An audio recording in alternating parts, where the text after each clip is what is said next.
नमस्ते दोस्तों।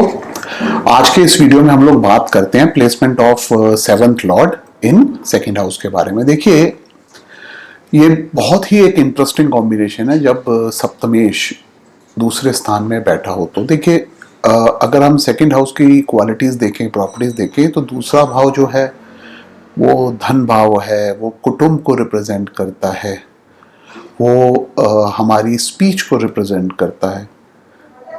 तो ये सारी प्रॉपर्टीज सेकंड हाउस से आती हैं। अगर मतलब थोड़ी सी मैं डिटेल्ड सिग्निफिकेशन में अभी नहीं जाऊंगा। और अगर हम सेवंथ हाउस की बात करें तो सेवंथ हाउस स्पाउस को रिप्रेजेंट करता है, रिलेशंस को रिप्रेजेंट करता है, हमारी पार्टनरशिप्स को रिप्रेजेंट करता है।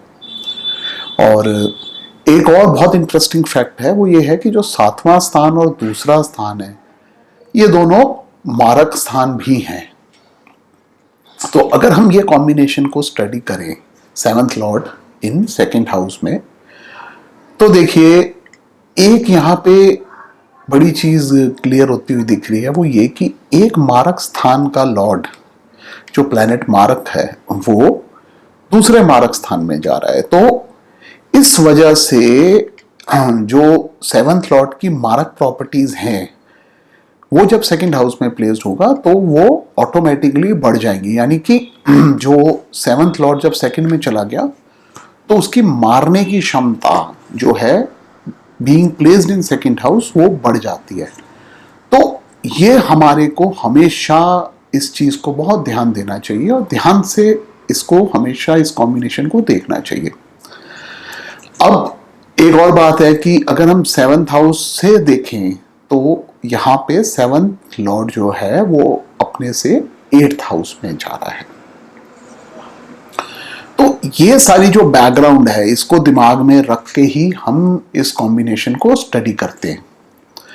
अगर मैं बृहद पराशर होरा शास्त्र की बात करूं तो वहां पे इस कॉम्बिनेशन के बारे में पराशर लिखते हैं कि जब सप्तमेश दूसरे में हो तो ऐसा जातक जो है वो बहुत पत्नी वाला होता है। पहला पॉइंट जो इन्होंने दिया हुआ है, बहुत पत्नी वाला, मतलब उनकी एक से ज्यादा वाइफ होती हैं। अब इसकी अगर हम इस कॉम्बिनेशन को, इस पॉइंट को समझें, जो वो कह रहे हैं बहुत पत्नी वाला, तो उसका रीजन एक ये हो सकता है कि जो सेवंथ लॉर्ड है वो अपने से एट्थ में चला गया है, यानी कि मैरिज में ऑब्स्ट्रक्शन आ रही है। तो ऐसे केसेस में क्या होगा, जब सेवंथ लॉर्ड अपने से एट्थ में चला जाएगा यानी सेकंड हाउस में चला जाएगा, तो ऐसे लोगों की जो वाइफ की लॉन्गिविटी है वो बहुत ज्यादा नहीं हो सकती, प्रोवाइडेड अगर ये सेवंथ लॉर्ड वहां पे मैलेफिक इन्फ्लुएंसेस में आ जाए तो ये चीज हमारे को ध्यान देना चाहिए कि मतलब जो शादी की लॉन्गिविटी है वो इतनी ज्यादा नहीं होती अगर सेवंथ लॉर्ड सेकंड हाउस में प्लेस्ड हो। तो जो मैंने इन प्रैक्टिस देखा है इस कॉम्बिनेशन पे, वो ये है कि जब भी सेवंथ लॉर्ड सेकंड हाउस में प्लेस्ड होता है तो वहां पे मैरिज में ट्रबल्स तो आने के काफी चांसेस होते हैं। क्योंकि होता क्या है यहाँ पे कि जब सेवंथ अपने से एट्थ में चला गया तो नेचुरल है वहां पे ऑब्स्ट्रक्शंस देगा, कुछ ना कुछ शादी में प्रॉब्लम्स रहेंगी ही रहेंगी। और अगर इसके ऊपर कोई मैलेफिक इन्फ्लुएंसेस आ जाए तो प्रॉब्लम बढ़ सकती है। दूसरी चीज मैं एक और यहाँ पे शेयर करना चाहूंगा, जो मैंने ऑब्जर्वेशन में देखा है, जब भी सेकंड हाउस में जो भी प्लैनेट प्लेस्ड हो और उसकी दशा आ जाए तो वो शादी के लिए इतनी अच्छी नहीं होती अगर वो दशा मैलेफिक इन्फ्लुएंसेस में हो। यानी अगर कोई भी प्लैनेट वहां प्लेस्ड है और उसके ऊपर मैलेफिक इन्फ्लुएंसेस हो जाएं तो वो शादी के लिए इतनी अच्छी नहीं रह पाती है। अब एक चीज और यहां मैं बोलना चाहूंगा, देखिए दूसरा घर जो होता है ना वो न्यूट्रल हाउस है, ना वो मैलेफिक हाउस है ना वो बेनेफिक हाउस है। तो यहां पे जो भी प्लैनेट प्लेस्ड होगा वो न्यूट्रल बिहेवियर देगा हमारे को। उसकी जो नेचर है उस प्लैनेट की, जो कि वो पॉजिटिव जा रहा है कि नेगेटिव जा रहा है, उसको देखने के लिए उस पर और प्लैनेट्स का इन्फ्लुएंस भी देखना पड़ेगा। बिकॉज यहाँ पे being in a neutral house, यहाँ के वो अपनी प्रॉपर्टीज मेलेफिसेंस अगर सपोज कीजिए Saturn as a seventh lord second में प्लेस हो जाए और उसके ऊपर कोई मेलेफिक इन्फ्लुएंस नहीं आए, तो सैटर्न यहाँ पे उतना मेलेफिक नहीं रहेगा। नहीं तो जनरली लोग कहेंगे देखिए शनि दूसरे घर में आ गया, बहुत मेलेफिक होना चाहिए क्योंकि मारक स्थान का मालिक है और मारक में जा रहा है। ठीक है, उसकी मारक प्रॉपर्टीज हैं, तो अपना जब एज खत्म होने का टाइम आएगा तो वो अपना मारक क्षमता को, अपनी मारक पावर्स को एक्सरसाइज करेगा, लेकिन उससे आयु पे कोई इंपैक्ट नहीं आएगा। लेकिन अगर इस सैटर्न के ऊपर यहाँ पे मंगल की दृष्टि आ जाए, यहाँ प्लेसमेंट हो जाए मार्स के साथ या राहु के साथ प्लेस्ड हो जाए, तो वहां पे इसकी मेलेफिक टेंडेंसीज बढ़ जाती हैं। तो जब भी हम ये चीज देख रहे हैं कि सेवंथ लॉर्ड सेकंड में प्लेस्ड है, तो हमारे को ये चीज जरूर देखनी है, बहुत ध्यान से इस चीज को देखना है।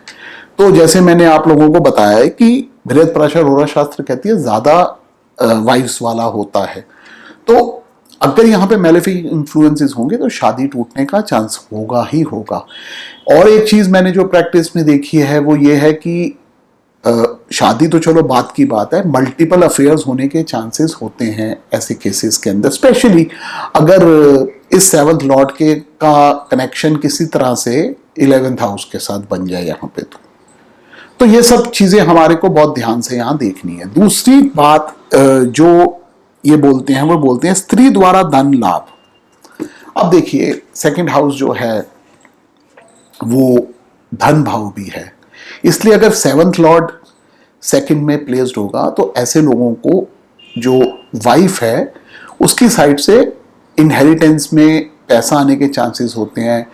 ये तो खैर पुराना मत है इसके ऊपर, बट जो आजकल मैं प्रैक्टिस में देख रहा हूँ वो ये है कि ऐसे लोगों की जो शादी होती है वो जनरली उनकी जो स्पाउस होगा, चाहे वो हस्बैंड हो चाहे वाइफ हो, वो वर्किंग क्लास होता है और उधर से उनको धन लाभ होता ही होता है। और इनफैक्ट अगर मेलेफिक इन्फ्लुएंसेस नहीं है, अच्छा है, बेनिफिट सब कुछ है उसमें, तो इनको काफी गेन भी होता है बिकॉज ऑफ देयर स्पाउस। अगर अब हम जो तीसरी चीज इन्होंने बृहस्पति होरा शास्त्र में लिखी है, ये बहुत ही इंटरेस्टिंग बात है जो ये लिखते हैं यहाँ पे कि ऐसे लोग दीर्घ सूत्री होते हैं। अब देखिए दीर्घ सूत्री का मीनिंग क्या होता है कि ये हर काम बहुत ध्यान से करते हैं और बहुत स्लो होते हैं अपने एक्शंस में। अब इसको कॉम्बिनेशन को थोड़ा सा रिसर्च करने की जरूरत है। मेरा भी इस पे रिसर्च नहीं है, मैंने इस चीज को एनालाइज नहीं किया कभी कि जिनका भी सेवंथ लॉर्ड अगर सेकंड में प्लेस्ड हो तो वो स्लो होते हैं अपने एक्शंस में कि नहीं। तो जो लोग भी ये वीडियो देख रहे हैं मैं उनको बोलूँगा कि इस कॉम्बिनेशन को जो भी उनके पास चार्ट्स हैं उसमें इसको स्टडी कीजिए और अपना फीडबैक भी ज़रूर दीजिए कि आप लोगों को इससे क्या रिजल्ट मिलता है, क्योंकि मैं भी देखूंगा इस चीज़ को कि ऐसे लोग स्लो क्यों होते हैं एक्शंस में। अब इसका रीज़न निकालने की कोशिश भी करेंगे कि मेरे को ऐसा फील होता है इसकी वजह ये हो सकती है बिकॉज यहाँ पे अगर हम देखें तो जो सेकंड हाउस है वो 10th से 5th हाउस है, यानी आपके कर्म का वो माइंड हो गया। मतलब आप जब कोई कर्म कर रहे हैं तो उसके अंदर आप कितना एकाग्र होके कर रहे हैं, कितना उसमें माइंड डाल रहे हैं, वो सेकंड हाउस है। और जो 7th हाउस है वो 10th फ्रॉम 10th है, भवात भावम से, वो भी आपके कर्म को ही रिप्रेजेंट करता है। तो उसका लॉर्ड यहाँ सेकंड में होने की वजह से शायद ये चीज बोली गई है, बट स्टिल